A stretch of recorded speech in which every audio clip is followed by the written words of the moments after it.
Gostaria de convidar a doutora Fabiola Perim, Novo Talento, para me acompanhar na coordenação dessa sessão. Doutora Fabiola, a sessão de hoje vai ser sobre a era do anabolismo hormonal.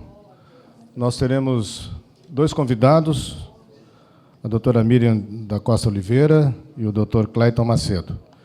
Eu vou convidar a doutora Miriam já para subir ao palco para fazer a sua introdução a esse assunto, e a apresentação da doutora Miriam vai ficar encarregada pela doutora Fabiola.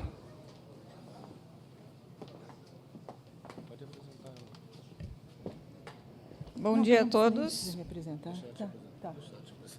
Eu tenho a honra, como jovem talento daqui da Academia Sul-Rio-Grandense de Medicina, de apresentar a professora Miriam, titular e ex-reitora da Universidade Federal das Ciências da Saúde de Porto Alegre, fundadora e coordenadora do Centro de Neuroendocrinologia da Santa Casa de Porto Alegre e presidente desta academia.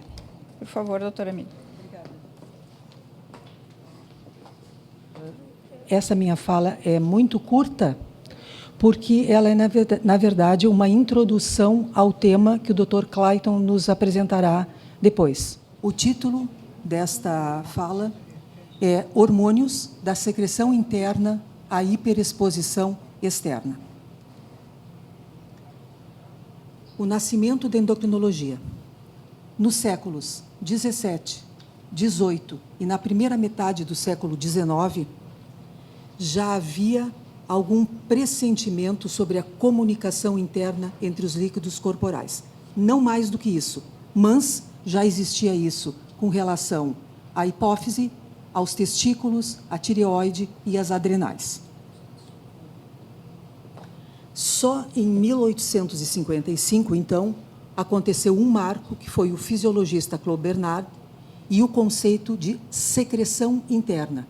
Ele estudava preferencialmente o fígado, e ele lançou o seu conceito a partir da liberação de glicose do fígado para o sangue. E disse a seguinte frase: nos seres vivos, os tecidos são protegidos por um verdadeiro ambiente interno, que é constituído particularmente pelos fluidos que circulam no corpo. Bem, é secularmente conhecida a ação de castração em escravos, inimigos e serviçais. Isso é muito antigo. Segundo Mateus, Jesus teria dito: há eunucos nascidos de suas mães, que são os hipogonadismos congênitos, outros feitos pelos homens e outros por decisão própria na procura do reino dos céus. Esse decisão própria na procura do reino dos céus, algumas categorias de monges utilizavam esse mecanismo para chegar mais próximo de Deus. Então, depois do Claude Bernard, a primeira experimentação sobre o funcionamento das glândulas endócrinas derivou dos testículos, então, em 1849. A seguir, houve o descobrimento das paratireoides, a descrição da doença de Addison, que é o hipoadrenalismo primário. No pâncreas, houve a tese de doutorado de Langerhans, que descreveu as células e que morreu 20 anos depois, sem saber para que elas serviam. Na genética, surgiu o conhecimento de que a origem das células sexuais estava nos cromossomos, mas eu queria lembrar aos senhores que, nos escritos de Hipócrates, já havia referência à hereditariedade. Calvos produzem calvos, portadores de olhos azuis, outros portadores de olhos azuis. Hipócrates. Avançando para, em 1889, Sequard se auto-injetou líquido da maceração de testículos de cão e porcos da Índia, com efeitos extraordinários. Ele tinha, na ocasião, 72 anos. Eu gostaria de dizer aos senhores que o Sequard é uma personagem extremamente controvertida, passou a história, mas muitos historiadores criticam duramente a metodologia e a ética desse senhor. Quando chegamos ao século XX, foi cunhado a terminologia hormônio, que significava pequena quantidade, efeitos generalizados. Nesse século, então, depois de descrito o termo hormônio, houve descoberta e ou isolamento e ou síntese de N hormônios, começando pela tiroxina, não é? O principal hormônio da tireoide, o T4. Na terceira década, a insulina. É muito bom lembrar que a descoberta da insulina foi o maior evento da endocrinologia na primeira metade do século XX, junto com o uso clínico da cortisona e do sal iodado para a prevenção do bócio. Mas também nessa terceira década se descobriu princípios gonadotróficos em extratos de hipófises e também um extrato concentrado de córtex adrenal sem adrenalina. Na quarta década, vieram o estrógeno, a testosterona, a cortisona e a prolactina ainda bovina nessa ocasião. Na quinta década, ainda em animais, ACTH e GH. Na sexta década, ocitocina, vasopressina, o TSH bovino e o paratormônio. Mas é importante destacar que em 57 foi lançado o primeiro contraceptivo oral lançado pela FDA e em 1960 houve o desenvolvimento do radioimunoensaio, que é um marco na endocrinologia. Na sétima década, vejam só, nós estamos falando nos anos 60, e ali ainda se descobriu em ovinos o FSH e o LH. E também o TRH, que é o primeiro dos hormônios hipotalâmicos estimuladores dos hormônios da hipófise anterior. Antes disso, antes do TRH, os hipotalâmicos eram tratados não como releasing hormone, e sim como releasing factor. Eram todos RF. Talvez vários aqui tenham estudado assim. Na oitava década, o primeiro peptídeo recombinante, que foi a somatostatina. Somatostatina é o inibidor do GH. E o IGF-1 e 2, e IGF-1 é o grande mediador de ação do GH, tanto que hoje, para fazer diagnósticos de deficiência ou excesso de GH, a gente o faz com base no IGF, produzido pelo fígado. Em 1978, o primeiro hormônio recombinante comercial, que foi a insulina. Em 1994, a leptina, envolvida em processos de supressão ou estímulo de apetite. E com esse desempenho no século XX, no Congresso da Endocrine Society de 2014, houve um grande painel celebrando um século de endocrinologia. Na verdade, a sociedade ela foi fundada em 1916 com o nome Associação para o Estudo das Secreções Internas. Ainda não era com a terminologia de hormônio.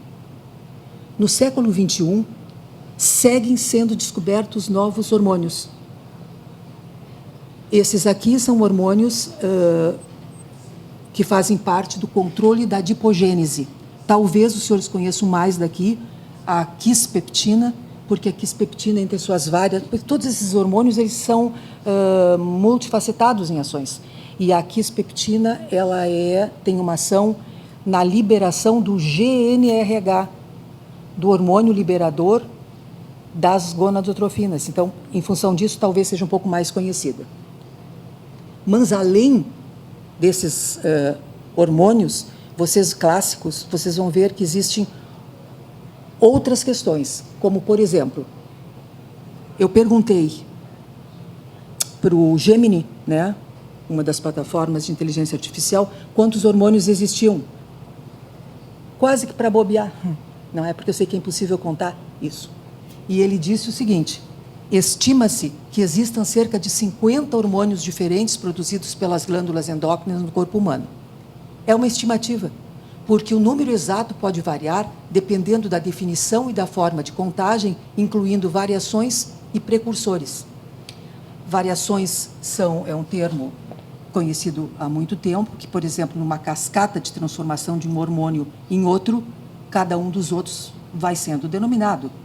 Então, isso como se contam, esses que participam das cascatas. Além disso, tem a história dos precursores. Por exemplo, na minha área, que é a hipófise,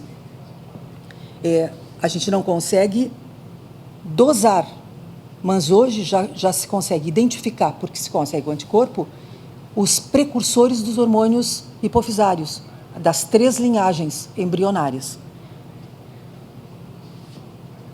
Bom, e além disso, tem a questão de neurotransmissores, porque alguns neurotransmissores se comportam como hormônios. Isso aqui é um slide de uma palestra, eu não lembro mais se foi de 2024 ou de 2023, do Fronteiras do Pensamento, onde a palestrante, que era uma pesquisadora, mostrou um estudo comparativo de 2021, da recompensa, porque a dopamina é um hormônio de recompensa, da recompensa da dopamina cotejando com outros estimuladores. Então, o chocolate tem 55% do que tem a dopamina, do que faz a dopamina, sexo, 100%, a mesma coisa, nicotina, 150%, cocaína, 225% e anfetamina, 1000%. Né? Mas, então, a dopamina é um hormônio de recompensa. E isso tem sido muito mal utilizado na mídia. Bom, tenho só mais alguns poucos, tentando fazer uma ligação com essa história dos hormônios com o que os endocrinologistas estão enfrentando hoje em função da exploração desses hormônios. Eduardo Trindade, o presidente do CREMERS, publicou um artigo no Estado de São Paulo, em agosto do ano passado, que é um artigo muito bom e que a Academia Sul-Rio-Grandense postou uma menção de apoio ao artigo. E ali ele diz o seguinte: é assim que vemos como resultado a invasão da medicina por profissionais de outras áreas ou por meros charlatães. Cursinhos de fim de semana, pós-graduações duvidosas e supostos doutores ensinam a qualquer um que queira realizar procedimentos estéticos e terapêuticos, muitas vezes invasivos e com resultados trágicos. A única rede social, não sei se eu posso chamar o WhatsApp de rede social, mas a única fora o WhatsApp que eu frequento é o Instagram. E eu colecionei algumas coisas que aparecem no o que o algoritmo manda para mim. Então, eu dividi entre loucuras, que, na verdade, loucuras aqui podem ser anedóticas, podem ser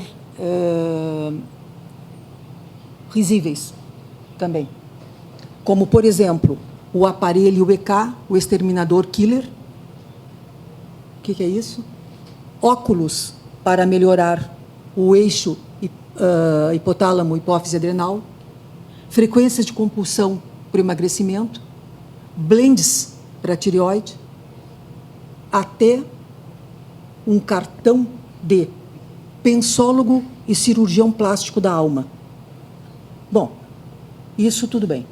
Agora tem outras coisas que representam perigo, como, por exemplo, os especialistas em saúde integrativa. Não existe isso oficialmente. A geriatria integrativa. Já existe uma associação brasileira de harmonização orofacial, que também utilizam hormônios. Uma residência em ozonioterapia para formar ozonioterapeutas. Já existe, eu queria até ter conversado com o Sérgio antes sobre essa questão, uma Academia Brasileira de Ginecologia Regenerativa. As coisas que eu li da regenerativa não me tocaram bem. Os especialistas em hormônios, quem são os especialistas? Os especialistas são os que fazem residência médica e os que prestam concurso para a sociedade, mas especialistas em hormônios, a reposição hormonal em odontologia e o assunto do Dr. Clayton, anabolizantes. Então, eu fui revisar todas as postagens da Sociedade Brasileira de Endocrinologia e Metabologia entre maio de 2024 e abril de 2025. E é uma loucura, porque a sociedade se consome em fazer alertas à população, em dar informações corretas à população, e faz isso e não dá conta de fazer isso.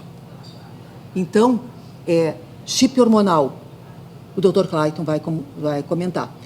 Testosterona para tratamento da libido e disfunção erétil em quem não tem hipogonadismo.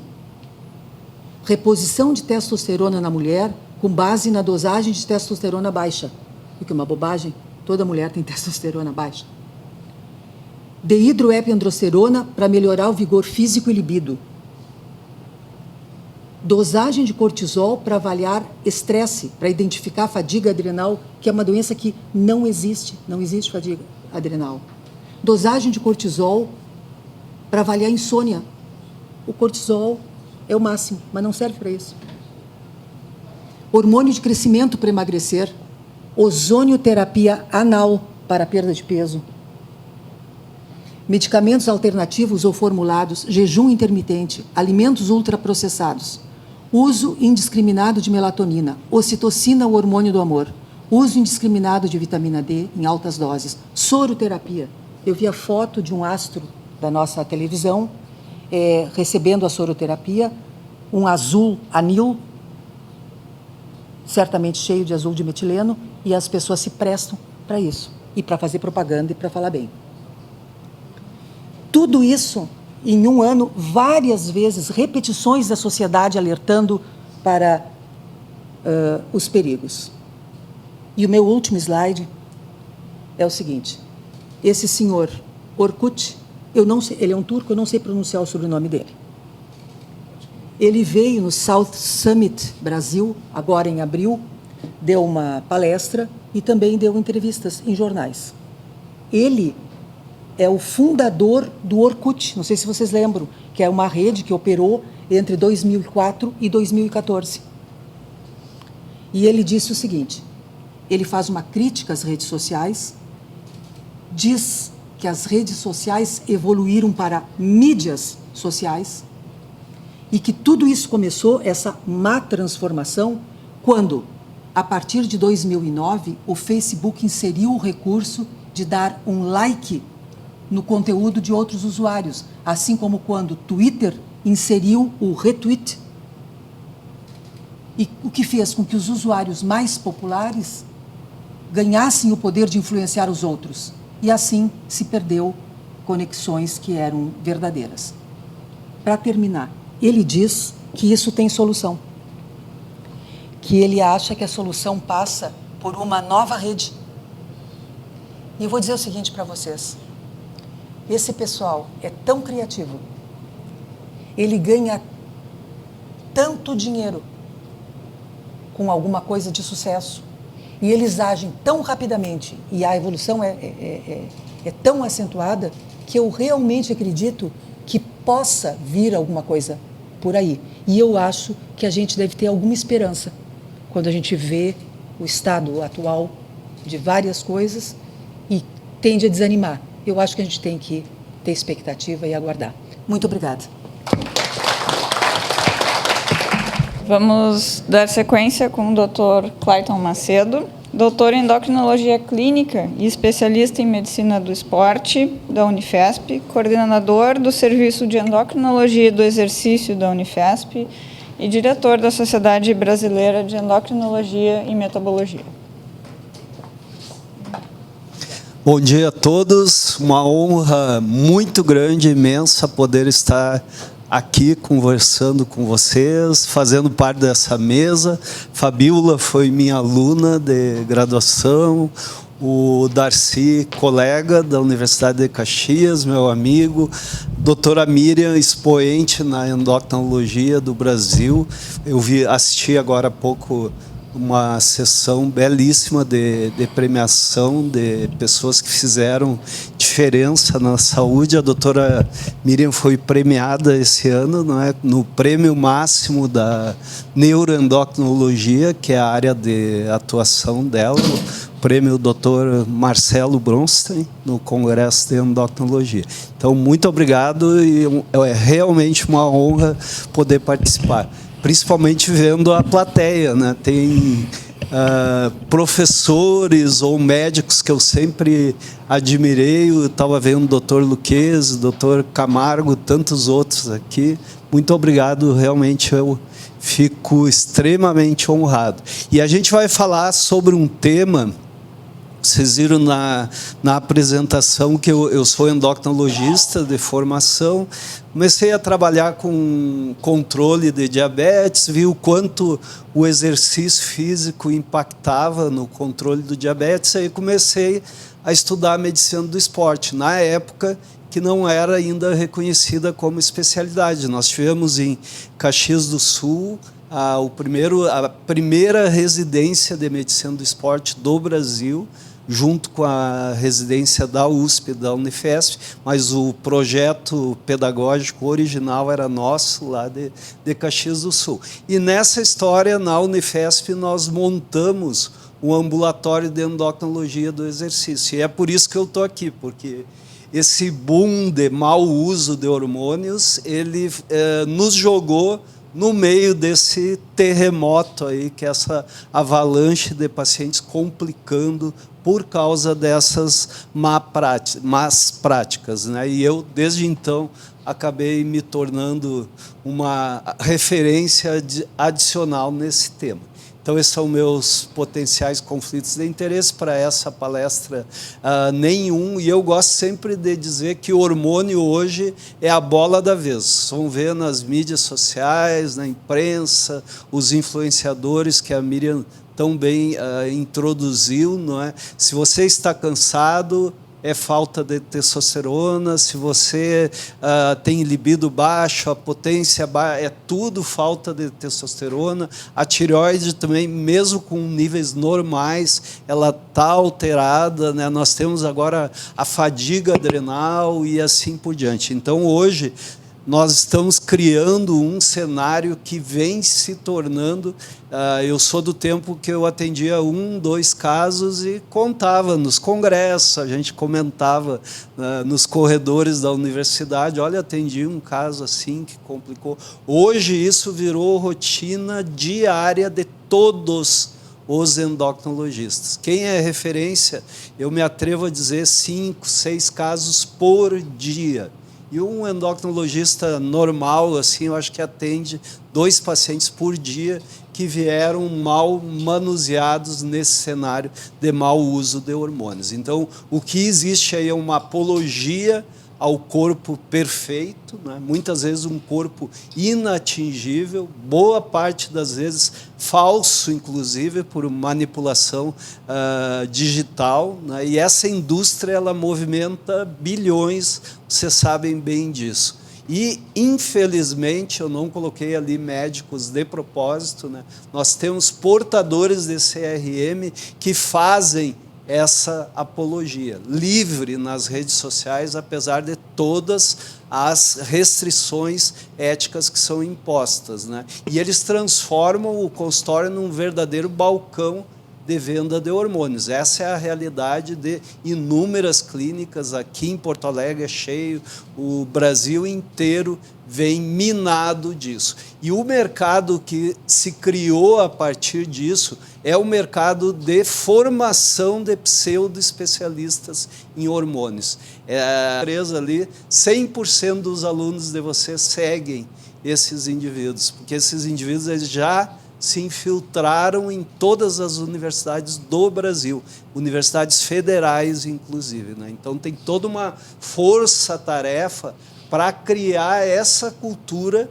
que eu vou mostrar para vocês, que a gente colocou, eu, a Miriam, o Darcy, o título de anabolismo hormonal, né? Que a gente precisa se encher de hormônio para ficar viril, potente, jovem, musculoso, né? E esses cursos, eles pipocam por tudo, né? São cursos de fim de semana, eles prometem na cara dura que em um fim de semana ele já sai pronto para, no dia seguinte, se virar um profissional premium em prescrição de hormônios. Isso a gente vê, não é um caso, 2, 3, escancarado na internet. E pasmem, esses cursos, eles têm módulos de conversão de vendas, de monetização de consultório. Existem plataformas que vêm acopladas a essas prescrições, porque elas são todas pré-definidas de hormônios, de soros, que calculam o potencial do paciente deixar dinheiro no consultório, né? E isso é vendido, é mostrado durante os cursos. Acho que eles cruzam o CPF com alguma coisa ali, mas o cara entrou ali, ele já sabe se aquele cara pode deixar mais dinheiro ou não. E se criou uma classe de paciente, inclusive, que se chama high ticket. E eles vão nas redes sociais e dizem, olha, você vai virar um especialista, uma referência em clientes high ticket. Depois a gente comenta outras coisas mais sobre isso aí. Um outro cenário que aí eu acho que impacta muito na medicina que nós praticamos é que esses indivíduos, eles geram um ônus para o sistema de saúde gigantesco. Eles pedem pilhas de exame. Aqui o meu amigo GPT, ele fez a tabela periódica, fez a Miriam ali a biossíntese da suprarrenal, né, porque eles dosam todos os hormônios, inclusive os metabólitos, né, que eles não sabem nem para que serve. O plano de saúde paga, o paciente paga particular, eles dosam a tabela periódica inteira, apostando na grande probabilidade de 20%, 30%, até por limitações metodológicas desses exames virem alterados e eles, a partir daí, vincularem algum tipo de conduta. Então, são pilhas de exames desnecessários, procedimentos totalmente desnecessários, aí a soroterapia, os implantes hormonais, isso são um detalhe de toda uma cesta de produtos. Hoje nós estamos enfrentando a questão dos análogos do GLP-1, uma revolução na medicina, esses medicamentos para diabetes, para obesidade, e essa turma, enquanto não chegou no mercado esses medicamentos, eles criaram um circo em relação a eles, falsificam, eles contrabandeiam, eles manipulam, né? Vocês veem um medicamento que precisa conservação até 8 graus, as pessoas trazendo no corpo, né? 300 canetas de Mondiário e esse pessoal aplicando nas clínicas, junto com os hormônios, o cenário é o mesmo, e com os soros o cenário é o mesmo também. Bom, então vamos lá, só para a gente ter uma ideia, o meu propósito aqui não é ensinar a questão do hormônio, é mostrar esse lado assim, do desastre que é uma consequência do mau uso de hormônio. A gente não tem dados de estimativa disso. Nos trabalhos científicos, 3,3% da população se expôs a esteroide anabolizante, homens 6%, mas nós temos dados em academia de 30%, em fisiculturistas mais de 90%, presidiários 20%. Então, esse número ele é subestimado e o uso em mulheres ele vem crescendo muito, porque hoje também foi normalizado na ginecologia a reposição de testosterona. Depois a gente pode conversar mais sobre isso aí. Só para vocês terem uma ideia ali, prescrição de testosterona 6 vezes aumentada nas últimas 3 décadas, né?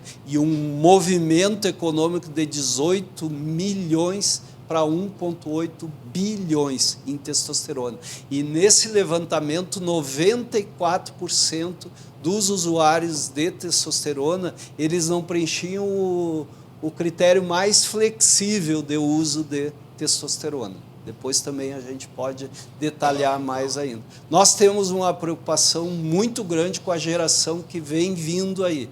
E nós sabemos que os adolescentes, os meninos, principalmente do ensino médio, eles são altamente vulneráveis ao uso de esteroides anabolizantes. A gente está tentando trabalhar a parte educativa disso. Tem até um perfil de risco, são esses meninos com muito baixo peso. O risco deles usarem é quase 7 vezes maior do que um menino com peso certo. E aqueles também acima do peso, eles também podem desejar utilizar esteroide anabolizante. Aqui alguns dados, esses dados são da Anvisa, né, um aumento de 600% e 70% de venda de anabolizante no Brasil. Aqui eu já coloquei. Eu vou fazer uma introdução dos implantes hormonais, é algo que, infelizmente, acho que no debate a gente podia voltar a conversar sobre isso aí. Nós conseguimos uma proibição cautelar pela Anvisa na produção dos implantes hormonais e depois por pressão econômica das empresas que seriam farmácias de manipulação e que viraram indústrias, né, com produção em escala industrial de hormônios, de alguns políticos e, pasmem, de conselheiro do CFM, inclusive, né. Houve uma reversão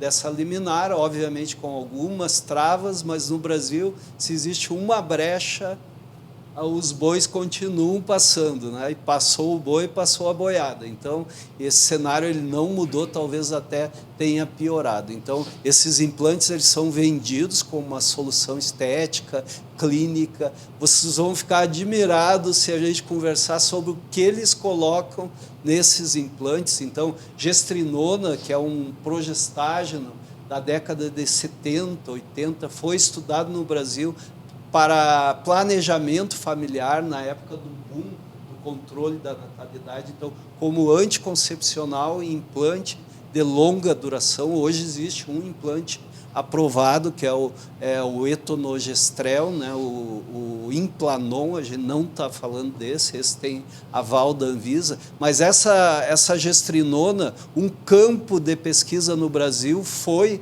na Bahia. E aí um ginecologista, era ginecologista? Era, né? Na Bahia, ele criou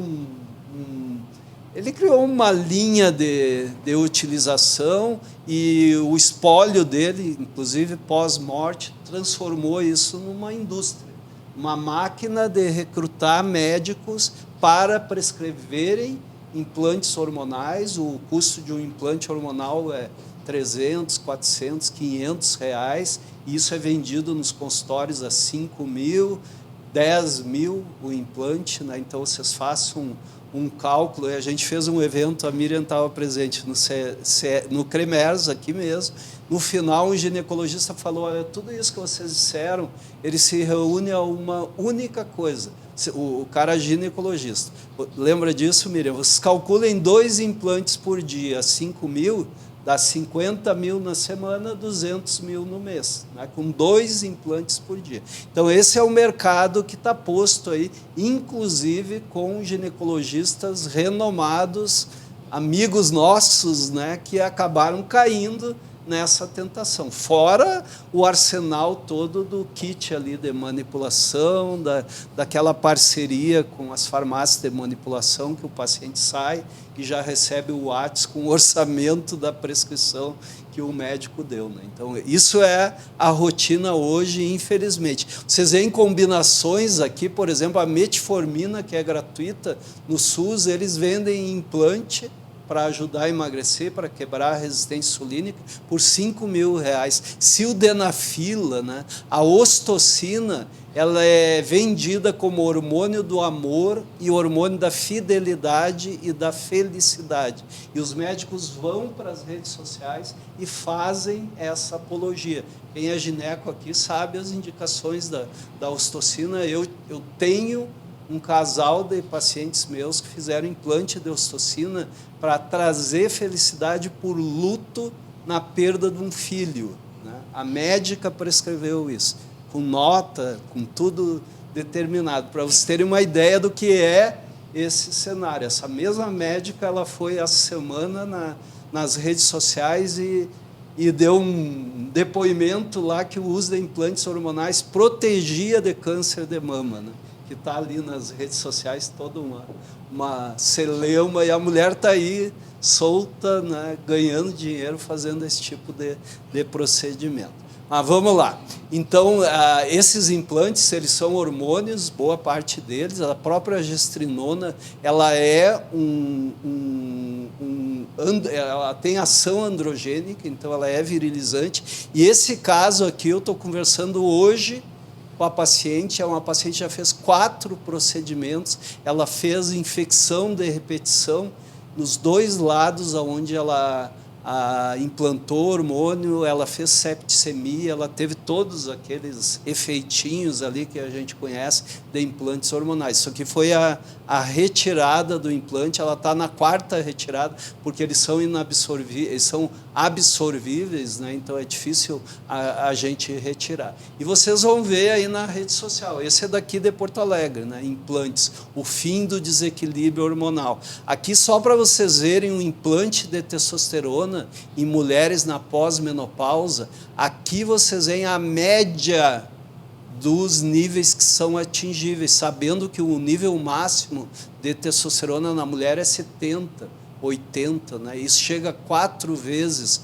a diferença entre o maior e o menor valor. Aqui vocês veem também o nível habitual e olha os níveis de testosterona que essas mulheres atingem. E aí virou algo que eu não vou adjetivar, né? Mas a gente está cheio de congresso de implantes hormonais. Existe uma nova especialidade que é a hormonologia, né? Então, uma nova era se inicia, né? E aqui as aulas vão da teoria à prática. Você aprende hoje e aplica amanhã, né? Não existe residência, pós-graduação, nada disso. A própria MB já se manifestou contra isso. Então, esse alerta aqui é bem importante. Nós temos anúncio na rede social como a primeira pós-graduação do mundo em hormonologia. Existe uma associação brasileira de hormonologia e, pasmem, um conselheiro do CFM foi no Congresso Brasileiro de Hormonologia e deu aula no Congresso Brasileiro de Hormonologia, conselheiro dessa gestão. Então, essa minha postura pública ela é proposital, porque o cenário realmente ele está assim, né? E também, pasmem, todos são professores, sabem que as instituições de ensino superior elas têm autonomia para criar cursos, né? Então, tem de Pernambuco, da Paraíba, não sei de onde, vendem a chancela e ali aparece nesses cursos que a especialização, a pós-graduação tem chancela do MEC. Então, isso aí todos os cursos vocês vão ver. Aqui só para livrar a cara do Implanon, né, que é um hormônio que o SUS dá, inclusive, né? Então, esse aí não está no cenário dos 5 mil, 10 mil, porque é de graça, né? Vai no SUS, principalmente para mulheres em situação de vulnerabilidade, ele é utilizado bastante. E aqui é o cenário que se pôs, né? Hoje. As farmácias de manipulação, elas inverteram o propósito. A existência, que é muito honrada das farmácias de manipulação, é para customizar uma prescrição do médico, numa dose, numa forma que não existe normalmente produzido em escala industrial. Eles inverteram esse propósito, eles produzem em escala industrial esses hormônios e eles treinam os médicos, né? Eles chamam os pacientes para voluntário. Tem nas redes sociais também, tem uma empresa que diz que eles, como que é, eles devolvem a vida para as pessoas. Então, eles recrutam os pacientes para serem voluntários nos cursos de treinamento dos médicos e tem todo fim de semana, esse que passou teve um curso bem grande disso aí. Eles vendem como felicidade em milímetro. Isso é uma propaganda da internet. E eles têm protocolos prontos. Aqui a gente não vai ver, mas na realidade é uma mistura sem nexo nenhum, prometendo ali queda capilar, menopausa com muito fogacho, pouco fogacho, dependendo, vocês mudam a concentração, né? Para baixa libido, sem anticoncepção, baixa libido com anticoncepção, melhora, está tudo pronto. Eles vendem os protocolos prontos disso aí. E olha aqui a tabela de valor, que eu comentei já para vocês, mas eu coloquei esse slide, isso aqui está na propaganda deles, porque a média de liberação e o tempo de duração, ninguém sabe disso, né? Ninguém sabe. E eles botaram aqui, ó, média obtida a partir de testes in vitro. Então, a gente não sabe, uma paciente que complica, e a gente está vivenciando, eu principalmente, trabalho num serviço de referência, que os cirurgiões plásticos agora eles estão tendo um novo mercado, que é retirar implante de mulher que colocou implante e tá complicando. Aquele caso ali é um dos que eu mostrei para vocês. Mas isso aí tudo vai dar ruim, né? É uma questão de tempo, né? Então, é óbvio que esses hormônios, eles são efetivos. O pessoal da psiquiatria que nos acompanha, eles dizem que vocês não podem demonizar o hormônio porque o paciente espirra, ele sabe que ele vai melhorar. Se eu der testosterona para a mulher, ela vai melhorar da libido. Um homem eugonádico, ficar com um nível suprafisiológico de testosterona, ele vai melhorar da libido. Então, você tem que mostrar que o risco é maior do que o benefício, né? Então, a gente tem prescritor, usuário, vendedor, dizendo que é a 8ª maravilha do mundo, como que você não usou antes, e nós estamos desse lado aqui. E também eu acho que vale chamar a atenção que para a gente ter essa efetividade, principalmente a parte de anabolismo muscular, que é o que a gente tem visto nos fisiculturistas, esse mês a gente contou 5 mortes de fisiculturista, esse mês agora, né? 2 mulheres, inclusive. Morte súbita em praticantes de fisiculturismo. Se vocês derem uma googada ali, vocês acham toda hora, né? Então, precisa altas doses, eles combinam agentes contrarreguladores dos efeitos colaterais, e muitas vezes esses contrarreguladores, eles aumentam o risco de efeitos colaterais. O indivíduo tem que usar a longo prazo, porque eles mesmos dizem que o corpo é emprestado em quem usa anabolizante. Eles têm esse conhecimento, né? Então, parou de usar, perdeu o efeito. Perdeu o efeito, o eixo endógeno está bloqueado, então ele entra em hipogonadismo, o cérebro faz abstinência, ele entra em depressão, e aí ele quer voltar a utilizar, e esse ciclo acaba se perpetuando, né? Então, de efeitos colaterais, não sou eu que digo, vocês não vão ver sociedade nenhuma fora de hormonologia dizendo que tem algum tipo de indicação essa prática que a gente está comentando aqui, né? Ninguém nega usar hormônio para quem tem indicação, né? Hipogonadismo. Existe uma síndrome que é uma terapia de exceção, que é a síndrome do desejo sexual hipoativo, ou em redesignação de sexo, em transgêneros, a gente tem protocolos, centros de referência, estudos, aprovação em comitê de ética, em conselhos profissionais. É um outro cenário. Nós temos uma condição onde o indivíduo tem risco de morte, de violência, de suicídio. Então, o cenário é diferente, né? Mas isso é utilizado, inclusive, como desculpa. Aqui, só para vocês terem uma ideia, os efeitos colaterais são muito frequentes. A gente tem todo um material educativo, né? E é interessante dizer que esses efeitos colaterais, eles são imprevisíveis, né? O indivíduo pode fazer um efeito colateral agudo e não tem acompanhamento médico. Hoje virou uma nova especialidade, é oferecer supervisão para o usuário de esteroide anabolizante. Pasmem, cardiologistas fazendo isso, né? Anunciando que supervisionam. Nós temos lá em Caxias do Sul, acho que vocês devem saber, o dono de uma academia, ele postou na quinta-feira a consulta dele com um desses cardiologistas que dão assessoria, e ele teve morte súbita no sábado. O penúltimo post dele foi ele do lado do cardiologista. Ele não pôde apagar o post porque morreu. O cardiologista apagou o post dele das redes sociais, né? Bom, só para vocês terem uma ideia, a gente vai fazer um passeio agora desses efeitos adversos. O cérebro é algo que, a mim, me traz mais dificuldade. Eu dou bastante aula sobre isso. Eu digo que o pior manejo é o manejo das alterações comportamentais. É fazer o cara entender que ele pode ficar bem com níveis normais de testosterona. A testosterona, ela é muito excitatória para o cérebro, né? O nosso cérebro tem muito receptor, ela é tão estimulante que ela puxa até cocaína. A gente tem vários casos de uso concomitante de cocaína e esteroide anabolizante, porque chega uma hora que o barato que o cara tem, ele não é mais suficiente, ele precisa mais. Aí ele já está com a testosterona de 5.000 e ele acaba usando cocaína e está cheio por aí. Não é raridade, né? Tem uma psiquiatra daqui de Porto Alegre que a gente tem vários casos em comum, né? Tratando essa dupla de droga-adição e de dependência de esteroides. Mas o que a gente tem visto, se vocês olharem na mídia, aí, acontece muito agressividade, depressão, ansiedade, violência, né? Tem casos de feminicídio com o uso de esteroides anabolizantes, distúrbio do sono, e muitas vezes isso é imperceptível. O paciente ele só percebe depois que ele para de usar, ou quando vem um familiar reclamando.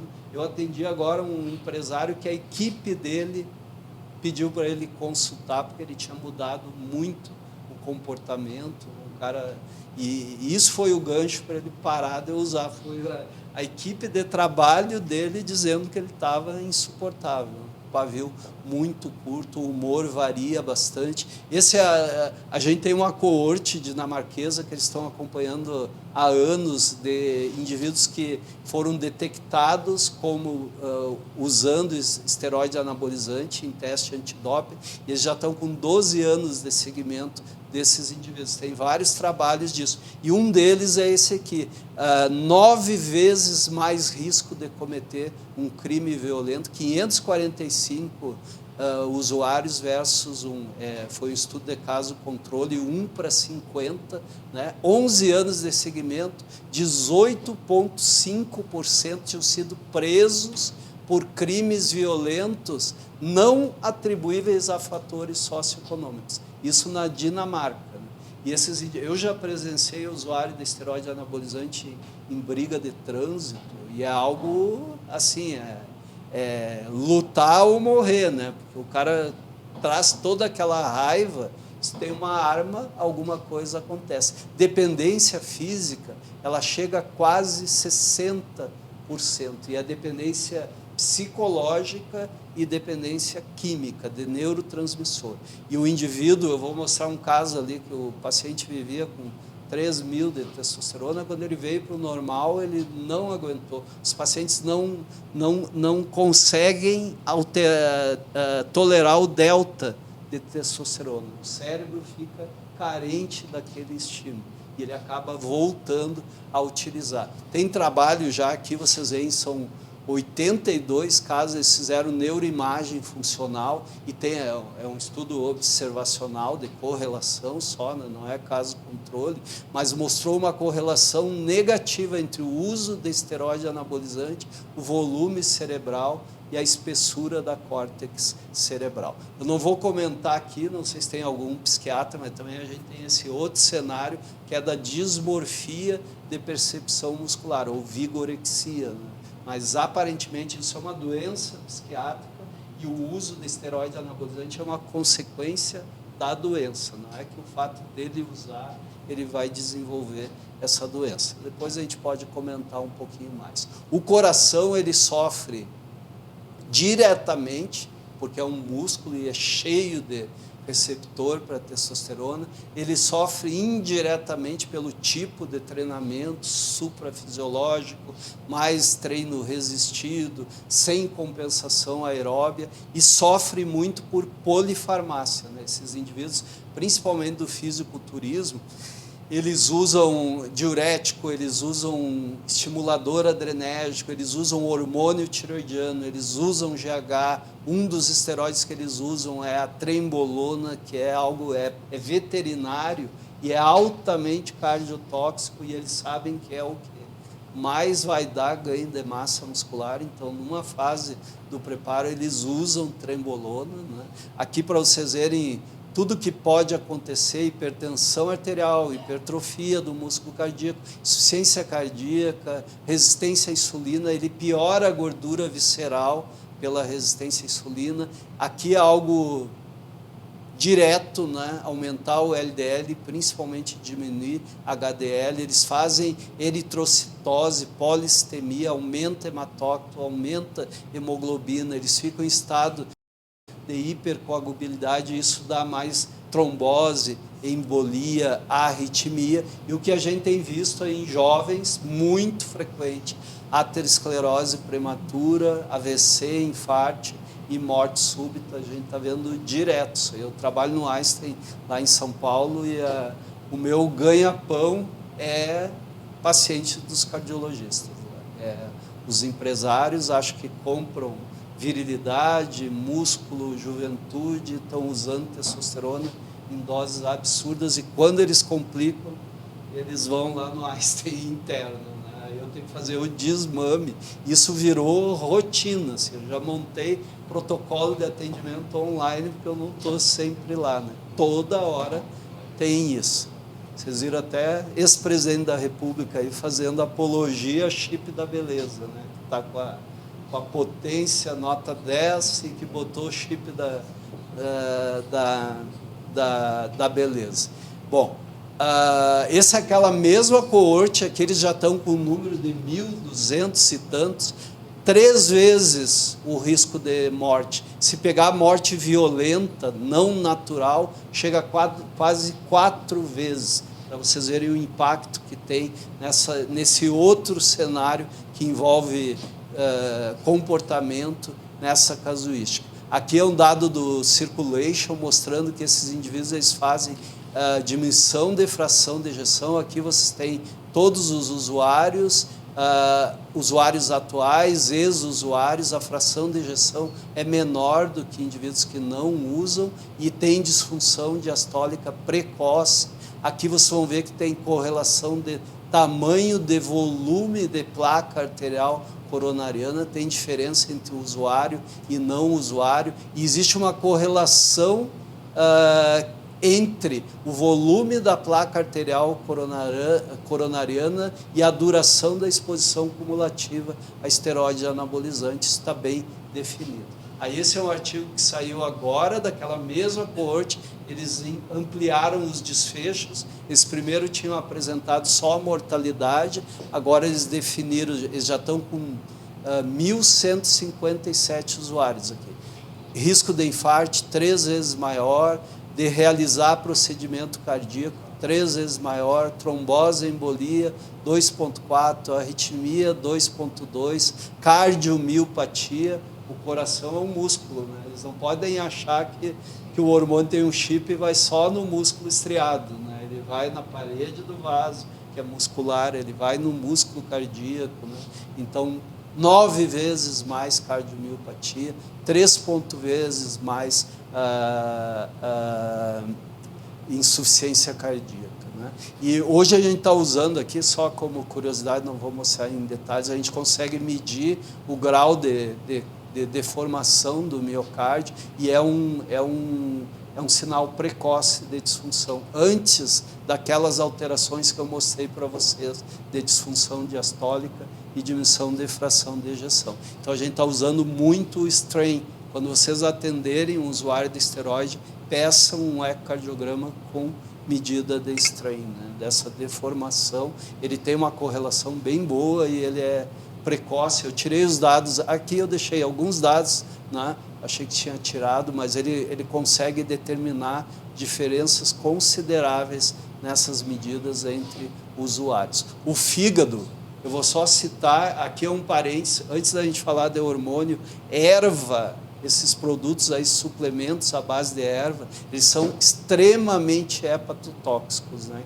Então, a gente tem aí um mix de problemas induzindo lesão de fígado. Aqui no Brasil nós temos, na Bahia, ali o Dr. Raimundo Paraná, não sei se vocês conhecem, toda uma equipe de fígado, eles publicam um monte, ele é um dos autores aqui, junto com o Vinícius, que também é da Bahia, e eles têm já séries de casos grandes com anabolizantes. O fígado, ele faz colestase, ele faz peliose hepática, que formam cavidades, lagos venosos que sangram. Nós tivemos na Unifesp um ex-residente, que faleceu de hemorragia hepática por uso de esteroide anabolizante, né? Ele saiu da residência, era um cara com o meu físico, assim. Veio a notícia que ele tinha morrido, a gente foi olhar a rede social dele, o cara estava desse tamanho, assim. Morreu de hemorragia hepática. tumor de fígado, né? Hoje também tem os SARMs, não sei se vocês viram aí, que o pessoal vai inventando moda, né? Agora eles estão usando inibidor de miostatina que faz crescer músculo. É uma coisa que nós vamos estar trabalhando daqui a 5, 6 anos para tratar a obesidade, insuficiência cardíaca. Mas o SARM, que seria o modulador seletivo do receptor de andrógeno, liga no receptor de andrógeno e eles dizem que não tem efeito androgênico, só tem efeito anabolizante. Então, as mulheres estão usando, não existe empresa no mundo que fabrica SARM, porque os estudos foram negativos, né? Eles não mostraram vantagem, mas se vocês formularem, aí está todo mundo, o Thiago Braz não foi para Paris, foi detectado antidoping de osterina, né, que é um SARM e tem efeito virilizante. Eu tirei os slides e é altamente hepatotóxico também, esse SARM. A parte gonadal, né, eu sou do tempo, a Miriam também, né, a gente ficava estudando causas de hipogonadismo, causas raras de hipogonadismo. Hoje, a causa mais frequente de hipogonadismo é a exposição prévia ao uso de esteroide anabolizante. Bloqueia o eixo, muitas vezes demora, felizmente a maioria é reversível, mas vocês olhem que, dependendo do parâmetro, demora 56 meses para normalizar. E dependendo da dose, do número de ciclos, esses indivíduos eles fibrosam o testículo, eles ficam inférteis e ficam hipogonádicos, né? Já tem trabalho recente mostrando que mais de 30% fica com disfunção de produção de testosterona.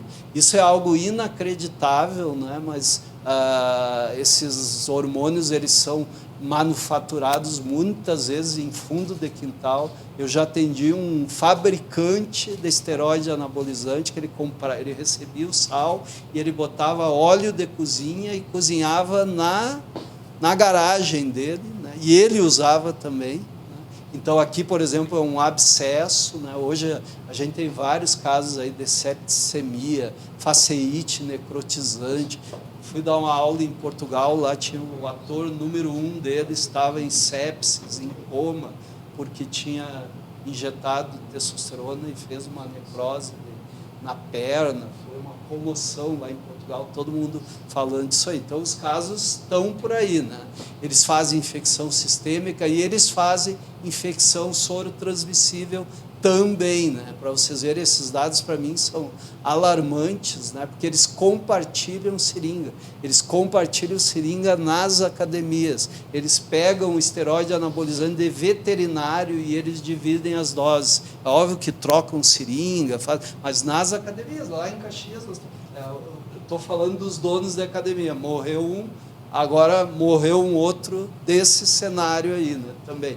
O cara vendia, prescrevia, os clientes usavam ali mesmo na academia, né? Então, vocês vejam, a incidência cumulativa de HIV, quase 5%, é bem maior que a população geral, de hepatite B, 6%, hepatite C, 7%, né? Então, uma incidência muito alta. E, para ilustrar, eu coloquei uns casinhos aqui de vida real. Esse aqui, por exemplo,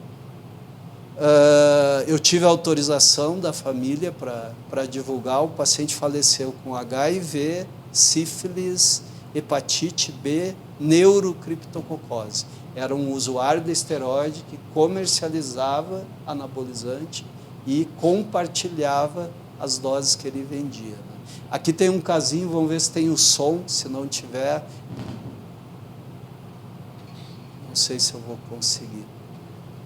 É um depoimento de um atleta que infartou com 38 anos, acho que a gente não vai conseguir. Aqui o esquema dele, de mistura de 5 esteroides, depois todos os contrarreguladores. Aqui é uma paciente com chip da beleza, acho que o som não estou conseguindo colocar, uma pena, né? Aqui só para vocês verem, o colesterol dela basal, 189, foi a 349, o HDL dela, que era 54, foi a 21, o LDL, que era 129, foi a 295.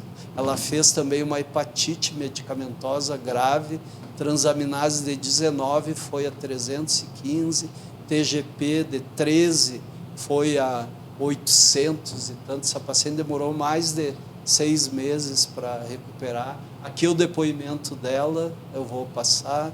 Os níveis de colesterol a gente já viu. Esse é um caso daqui de Porto Alegre, de um paciente que viveu vários anos, um drogadito, dependente químico, recebeu de novo esteroide anabolizante no mês seguinte. Aqui um paciente que infartou, é o paciente dessa semana, né? Se vocês olharem a data aqui, ó, esse exame é de abril, atendi ele de novo essa semana. Ele estava com 1000 e pouco de testosterona e ele infartou e ficou em hipogonadismo, né? Porque parou de usar também e agora ele está fazendo um quadro de abstinência. Olhem a SHBG, que é a proteína que transporta a testosterona, ela fica totalmente bloqueada. Aqui vocês já pegam o usuário só pelo nível de SHBG. E o LH e o FSH é o mesmo paciente, né? Fica bloqueado, como é óbvio. E pasmem, com toda essa história ainda continua, né? Esse aqui é o presidente da Sociedade de Hormonologia, né? Aqui a propaganda nas redes sociais que segue igual, apesar de todas as condenações. Aqui o nosso grupo, o Bom Tô Fora, a gente tem mais de 600 embaixadores, tem um videozinho institucional, mas não vai rodar. A gente tem um material educativo bem legal. Eu gosto disso, acho que a internet é um dos grandes problemas hoje na disseminação dessa apologia, o uso de hormônios, precisaria ter algum tipo de regulação. Nós temos com um grupo aqui, para quem conhece a doutora Celeste, é presidente da Febrasgo, é professora aqui do Clínicas, junto com todo o time da SBEM, nós estamos levantando os dados de complicações, de efeitos adversos. Nós já temos, em 45 dias, quase 300 casos relatados. Essa plataforma foi sabotada pelos prescritores, né? Em live, a gente tem eles mandando o pessoal invadir a plataforma e botar bobagem para vocês verem. Então, a gente fechou a plataforma, agora nós estamos relançando para seguir o levantamento. O nosso ambulatório lá da universidade, que é uma equipe transdisciplinar, nós somos 4 endocrinologistas, 3 educadores físicos, nutricionista, psicólogo e aqui as minhas 2 pós-graduandas. Essa mensagem eu acho que é bem importante, né? Que não tem dose segura e não tem acompanhamento que proteja o paciente e que dê segurança. E aqui a pergunta, né? Como você quer ficar com seu coração? Anabolizado e doente ou bem treinado e saudável? E lá eu falei que a bola da vez era o hormônio, a gente quer que a bola da vez seja a saúde, né? Obrigado. Te passei. Muito obrigado. Obrigado, Clayton. Parabéns pela exposição. A Miriam também. Realmente, eu acho que foi um ponto bastante reflexivo aqui para a nossa academia. Então, a gente vai abrir para que, se alguém quiser fazer alguma interpelação, os nossos convidados, por favor.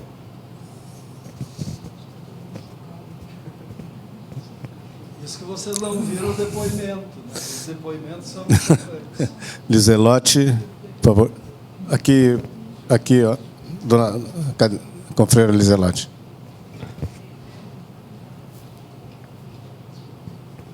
Parabéns pela mesa, eu acho que foi excelente a ideia de trazer esse tema.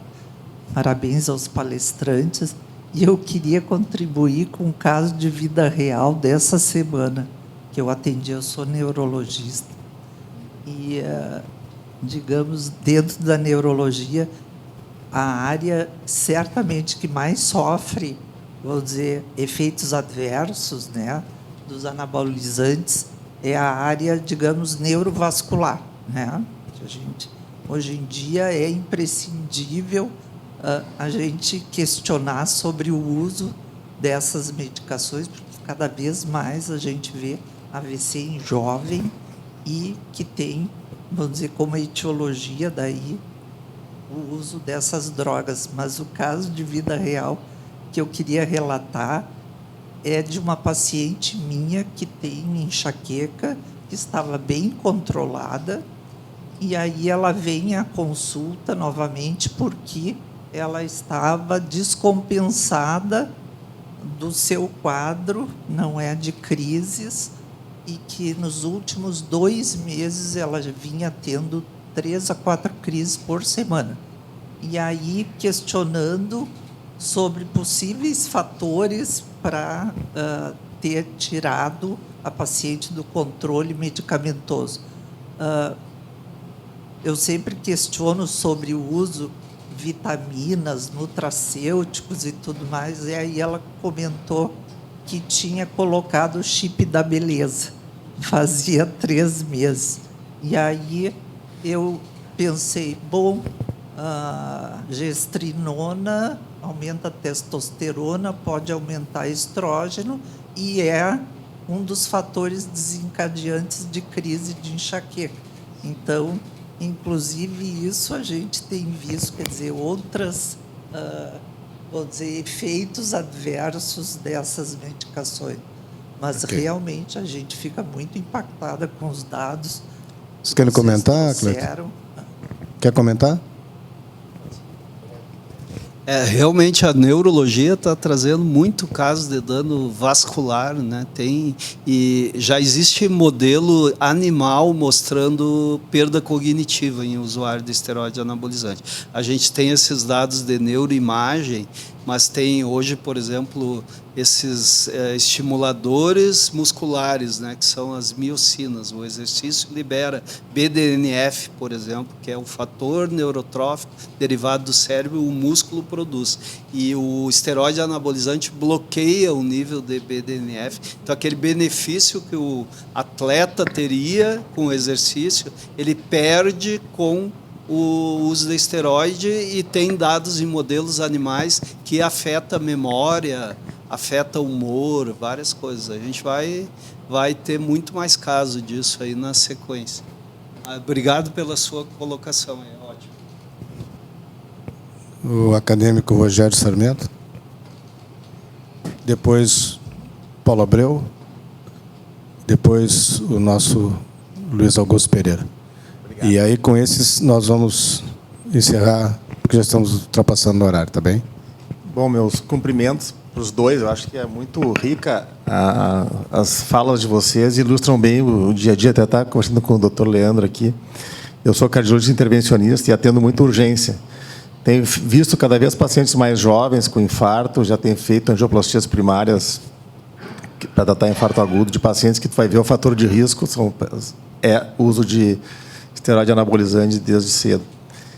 E hoje eu ocupo a presidência da SBHC, que é a Sociedade Brasileira de Hemodinâmica e Cardiologia Intervencionista. Eu queria te propor um desafio, porque eu sou cada vez mais cético, talvez me perdoem aqui, a MB, CFM, se a gente vê que esses posicionamentos às vezes pouco funcionam, né? E eu acho que tem que envolver a Sociedade de Endocrinologia, a Sociedade de Cardiologia Intervencionista. O Leandro militou anos na SBC, que é a Sociedade Brasileira de Cardiologia.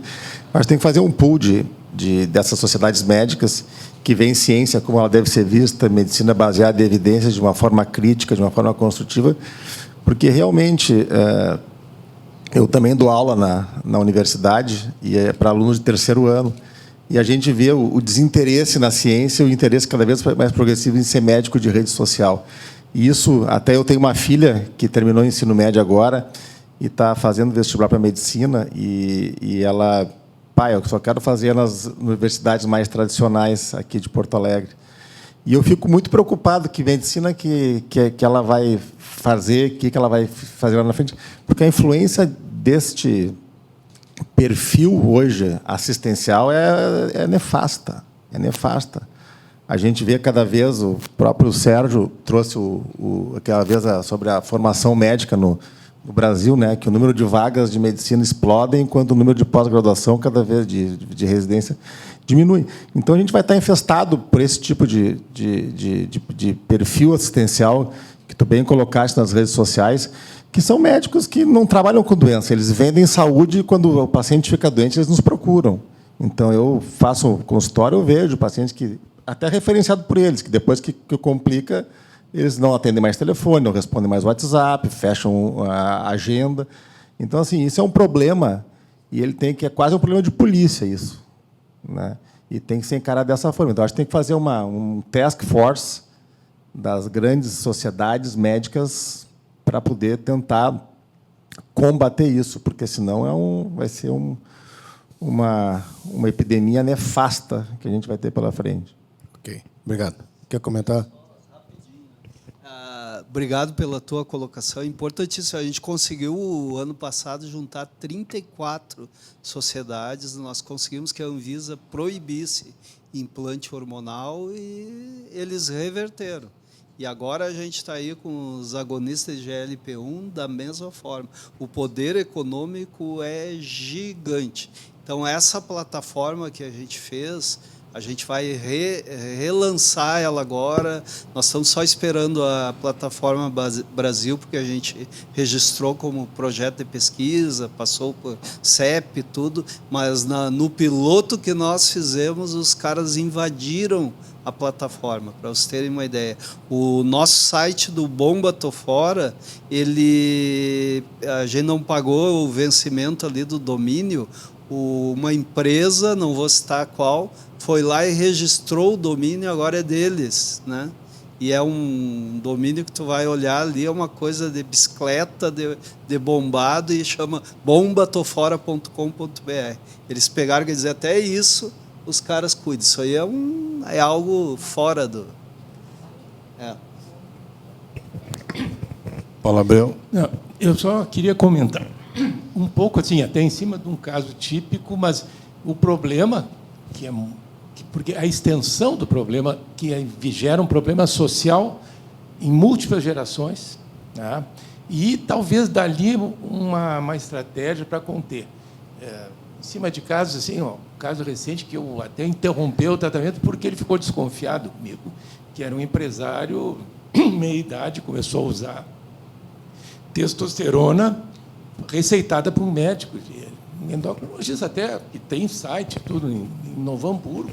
Ele tinha testosterona normal, começou a usar para anabolizante, passou a usar junto lisdexanfetamina, e da lisdexanfetamina não passou a não ser suficiente, passou a usar cocaína, e vem encaminhado pela irmã, que é uma advogada, alarmada pelo comportamento dele, porque estava agressivo com a esposa e filhos, e os filhos assustados com ele, os funcionários todos assustados, porque ele entrava e brigando com todo mundo, mas ele achando que estava certo. Então, ele perdeu o juízo crítico. Era uma pessoa muito esperta, assim, construiu muita coisa, mas essa combinação de anabolizantes com estimulantes do sistema nervoso central, ele perdeu o juízo crítico e ficou paranoide, um delírio de que estavam querendo conspirar, que a irmã estava querendo conspirar, que a mulher estava traindo, agrediu a mulher, ela alegou da Maria da Penha, aí ele acusou a irmã de ter conspirado junto com ele, né? E os filhos chorando, quer dizer, desfez uma família, os filhos já não estavam mais indo à escola, com medo, né? Então, assim, eu só diria, um impacto que não é só numa pessoa, é um impacto numa família, em filhos, rompimento com irmãos, era uma família estendida, né? A empresa começou a patinar também, né? Por esse impacto, e era uma coisa invisível, no sentido assim, ele só com muita insistência que foi aparecer. Na verdade, foi visível que ele veio um jeito bombadão, né? Ele negava, mas até ele... Então, assim, esse é o impacto de uma pessoa que pode englobar mais de 100 pessoas prejudicadas, tá? Ao mesmo tempo, digo, pode ser uma estratégia que nós temos que deles para chegar nesse paciente. Deles, o que é? É conselho tutelar. Quem entra com a aplicação de Maria da Penha por violência doméstica, é criança que aparece, que tem falta, que aparece chorando, perde rendimento, e desses nós podemos chegar como se fosse uma doença uma DST, sexualmente transmissível, chegar ao original. Quer dizer, isso vai aparecer na periferia. Aparece em criança que falta escola, que chora, perde rendimento, que mulher que aplica para medida protetiva, de discussões em bar e restaurante, dali para chegar ao da origem, porque aí talvez tenha uma mais eficácia, porque o prejuízo social é muito grande. Ele pode se estender de 1 para 8, e dessas 8 para mais de 100 pessoas o prejuízo. E talvez dali seja uma forma de chegar nesse e modificar esse comportamento. Ok, Paulo. Obrigado, Paulo. Luiz Pereira. Quero parabenizar as duas palestras e fazer uma pergunta e depois uma sugestão. Primeiro é a questão da reposição hormonal e câncer de próstata. Reposição hormonal, né, e o desenvolvimento de câncer de próstata. E a segunda, eu tive a oportunidade de ser do Conselho Federal de Medicina e também presidi esse conselho aqui, o Conselho Regional, né? Nós temos uma Câmara Técnica de Ética e Bioética, da qual eu faço parte, e tem um outro acadêmico que faz parte, que é o professor Gottschall, né? Que esses desvios dos colegas que estão dando guarida devem ser denunciados através de um questionamento feito diretamente ao presidente do Conselho Regional de Medicina, Dr. Eduardo Trindade, né, para que analise essa conduta desses profissionais, para que o Conselho possa tomar determinadas medidas. Em resumo, é uma consulta que o doutor presidente do CREMERS encaminhará à Câmara Técnica de Ética e Bioética, da qual eu faço parte, com o professor Gottschall e mais 3 colegas, para que possa o Conselho emitir um parecer. Porque eu fiquei muito preocupado quando o senhor falou que um conselheiro federal foi dar guarida a um evento, né? E isto é inadmissível, né? Então, a minha sugestão é que alguém faça essa consulta, né, no Conselho Regional de Medicina do Rio Grande do Sul. E a pergunta mesmo, se o senhor poderia falar alguma coisa a respeito de reposição hormonal e câncer de próstata. A mais objetiva, né? O câncer de próstata e hiperplasia, aparentemente a reposição é segura para hipogonádicos, são os dados que a gente tem. Então, quem tem hipogonadismo, ele pode repor testosterona. A contraindicação é câncer ativo de próstata. Isso a gente tem vários dados de segurança, inclusive de segurança cardiovascular. O estudo Traverse mostrou pacientes hipogonádicos que usam testosterona, eles não têm aumento de risco. Mas o que a turma, os portadores desse CRM ali dizem? Eles vão para as redes sociais, pegam o estudo e diz que a testosterona protege da parte cardiovascular, que paciente que não usa testosterona tem mais risco. Não, é paciente hipogonádico que trata, ele não tem aumento de risco. Então, eles distorcem. Então, hoje o consenso, o único tumor que é objetivamente relacionado com esteroides anabolizantes é o de fígado. Né? De próstata, os dados que a gente tem até hoje é que não tem essa correlação em indivíduos que têm deficiência. Né? Para quem não tem deficiência, nessas doses absurdas, a gente não tem nem como testar isso em protocolo. A questão do CRM, o CRM daqui é muito sensibilizado. Nós fizemos um fórum, inclusive a doutora Miriam participou, convido vocês a assistirem, está disponível. O CFM fez um fórum. A questão é que essa turma, eles se infiltraram, inclusive na eleição do dos conselheiros atualmente, né? E, infelizmente, o cenário ele é assustador. Eu não vou dar detalhes aqui, porque essa semana, por exemplo, aconteceu uma situação que a gente está dando um crédito para ver o que vai acontecer, mas foi escutado, teve uma reunião no CFM com a turma da medicina integrativa, né? A turma, assim, a nata, que vocês conhecem aqui de Porto Alegre, porque boa parte são daqui, né? Foram no CFM, fizeram ter uma comissão de medicina integrativa. Eu interpelei direto um dos gestores do CFM, e ele me disse que não era para eu fazer pré-julgamento e que era para eu aguardar. Ainda me disse assim: lembra o parecer que a gente fez sobre a medicina ortomolecular, que o CFM condenou? Então, também a gente não pode sacrificar os nossos conselheiros, que talvez eles estejam escutando para, a partir daí, largar alguma resolução. Esperamos que seja isso, né? Então, também eu quero deixar claro aí, porque eu fui direto, eu sou muito direto, né? Então, quando eu vejo, é algo que essa história de estudante de medicina aprendendo errado, para mim é um sacrilégio, né? Uma coisa sagrada, a formação médica, e esses caras, eles estão infiltrados na formação acadêmica. Não pense que é porque é URGS ou porque... Não, os caras estão lá dando aula para os alunos de vocês, né? Nas sessões paralelas.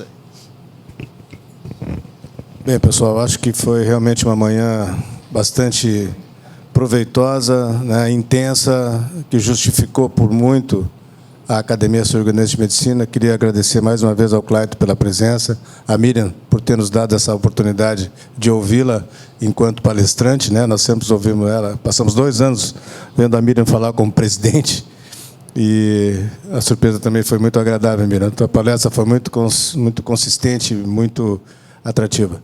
Muito obrigado a todos pela presença, e nos vemos daqui a 30 dias na nossa próxima sessão.